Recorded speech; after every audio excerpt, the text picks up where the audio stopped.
everybody and welcome back to my channel. Today I'm showing you how I make and edit my thumbnails for my channel. This has been hugely requested, which I was really surprised about, but it's actually something I was kind of embarrassed to film, I guess, because I make my thumbnails on PowerPoint. Now I know there are far more advanced ways to make a really cool and aesthetic thumbnail, but this is just what works for me, and if you're just starting out, I think it's a great place to start.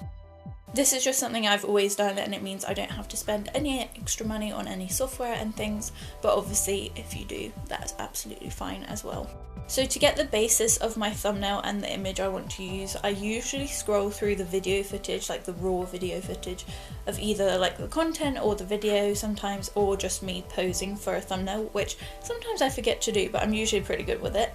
And I just take screenshots of the different options. I know some people try to take photos because I think the quality is a little bit better, but I just find it's a lot easier to have lots of options if I just film myself posing.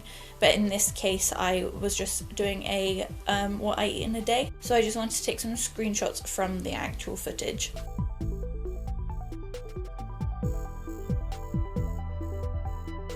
I have one PowerPoint document that I make all of my thumbnails on, so everything is in the same place, which means any backgrounds I use, any images, any arrows, any fonts or whatever, it's all in the same place, so it's really easy to grab, and it just means I can flick between each one and see if there's like consistency throughout and if they make sense all together. So all I do is open that PowerPoint and then I will drag and drop any screenshots I've taken into the PowerPoint.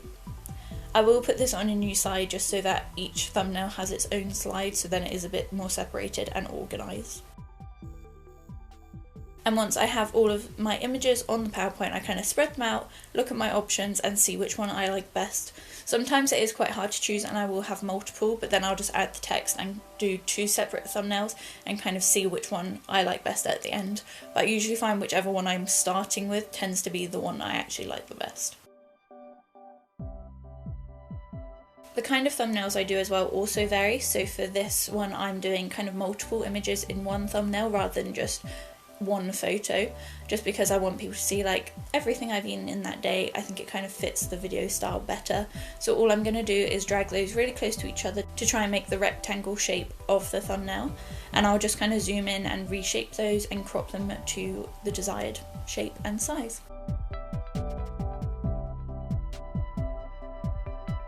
So once I've kind of got those into a shape that I'm happy with and the kind of sizing is all correct, I'll then go ahead and jump into another slide which I already have going, which actually has like a thumbnail template, so I know the sizing, and I will just expand that to the size of the image that I've got just to make sure it does actually fit, and if it doesn't I just reshape it and crop it again. Once I've got it to the right size, I'm then just going to go ahead and go back to an old thumbnail and copy and paste the text. Now obviously you could just make a new text box and just type in your text and choose your font, but I use the same font every time, so I just find that this is quicker for me, and I'm just going to go ahead and type in my title, which is what I eat in a day. I'm then going to go ahead and make this quite big because I want people to be able to read it just really quickly scrolling through their phone, and I'm going to center this as well. So once I'm happy with the position and the size, I always leave my font white, but I like to add a drop shadow, and I do this by copying and pasting the text, making it black, and then sending it backwards so it's behind the white text, and then just moving it into place. So what I tend to do is put it exactly behind the what I eat in a day font, so it's like matches up completely, and then I'll use my arrow keys on the keyboard to adjust it, and I usually do 3 to the right and 3 down. I just find that this kind of makes the best drop shadow. And then for any additional text, so if I want to add kind of like a subtitle, I'll go ahead and do that in a lowercase font and make that a bit smaller and just drop that below, and I do the same technique again to add a drop shadow.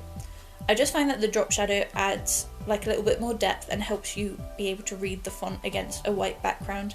I really love the white font, which is why I don't choose to do any other colour. Obviously if I did you'd be able to see that better, but I just like the consistency this brings. I really think choosing like one standard font or one standard style adds kind of like a branding to your thumbnails, so even if your face isn't in it, someone who's been watching your videos for a while who scrolls past it really quick would know that it's one of your videos.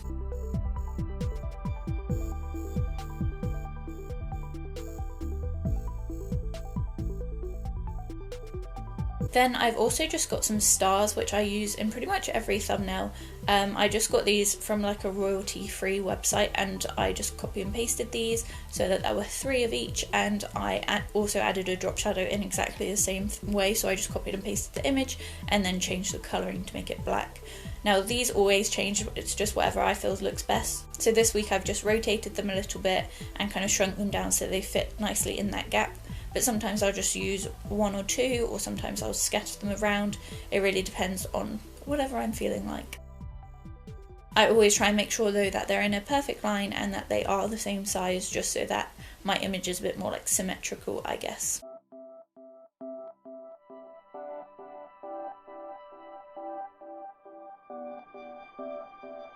So to make sure I have got these stars in a perfect line and they are matched up, I tend to just draw a line from the shapes section in PowerPoint and just see if the top matches the top from the line. So kind of like you would if you were putting up a shelf and you have one of those bubble things, like the little thing with a bubble in it, I don't know what it's called, but it just helps you know if your shelf is straight. That's basically what I'm doing with these stars.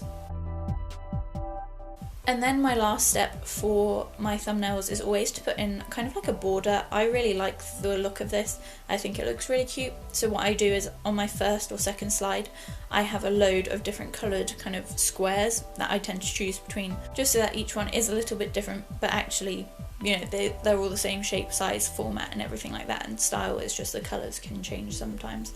So I've chosen to go for a purple one today, and all I do is send that to the very back of my image so that all of my pictures and fonts and like drawings and things like that are in the front of my photo, and the purple square is the thing farthest at the back. And again, I'll just reshape this so it fits the YouTube thumbnail template, and I just use it kind of like maybe 1/2 centimetre border, if that, just a little add of colour to separate the kind of scrolling through YouTube.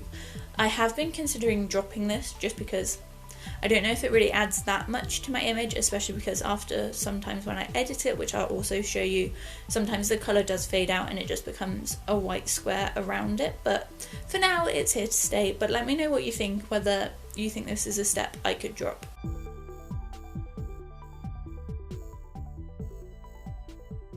And yeah, that's pretty much my thumbnail. So all I'm going to do now is select everything in the image and save it as a photo.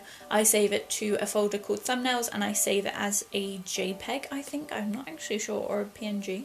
I think I save it as a JPEG, and then all I do is send that to my phone. So moving over to my phone, I edit all of my thumbnails on Lightroom. I just think it's the easiest way to do it. And I actually have a preset called Fall, which I used for like autumn, winter, and I use also for my thumbnails, but it's kind of way too dark, so I need to make a new preset. But all I do is go in and lighten the image up, so I'm just gonna up the shadows and the whites and the blacks and everything like that, just so that the image isn't as dark. I like my images to be quite colourful and bright because I do find that to be very attractive when you're scrolling through a lot of different images. This image was particularly hard to edit just because obviously there's a lot of different photos within this one image, so the lighting was going to be different in each, so it was kind of difficult to get my head around, whereas when it's one image it tends to go a lot faster. But I was really happy with how this actually turned out, but I think you'll be able to see, as I mentioned, that the border does not look as purple as it used to. I do play around with this quite a lot until I'm happy, and I often like save it and then look at my other thumbnails that I've got already on YouTube and think, oh, it's a bit darker than those, or oh, the orange is too high, things like that, and I'll go in and re-edit it. Ultimately, it's just about having a play. Each one's going to be slightly different, which is absolutely fine because each photo is different, so you're not always going to get the exact same look. But again, I do think it's important to kind of have a style or a vibe that you're going for, so mine tends to be bright orange kind of vibes, whereas I know some people focus more on like the blacks and the whites or the browns and things like that, which is absolutely fine because at the end of the day that's what's going to separate you from your other like people on YouTube, I guess. I was going to say competitors, but I wouldn't really call them competitors. We're all on YouTube to have fun, so I wouldn't say that.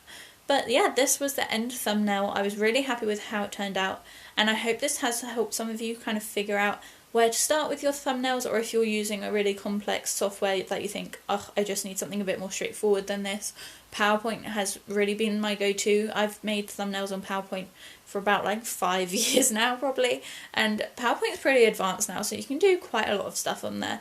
But yeah, sorry if you're watching this and you make thumbnails on Photoshop or something much more advanced and you're thinking, what is this weirdo doing? But this is just what works for me. I really enjoy it. I like the fact that it's simple and it doesn't take me much time. It is annoying having to flick through different like devices and softwares, obviously, because I go from PowerPoint on my laptop to Lightroom on my phone, and then I have to upload it from my phone, but that's just because I don't want to pay for Lightroom on my computer. But that is another option you could do if you wanted to stay all on one device and just upload it from your computer. But yeah, that's pretty much it. I hope this has answered any questions that anyone who requested this video had. If you have any more, please leave them in the comments below, because I'd be quite happy to answer those. And if you want to see more things like this, like how I edit my videos or anything like that, just let me know, because I'd be more than happy to do that for you. But if you have enjoyed this video, please hit thumbs up and subscribe down below, because I'm currently posting 3 videos a week, so there's a hell of a lot of content coming your way. So if you have enjoyed it, please stick around, and hopefully I'll see you soon.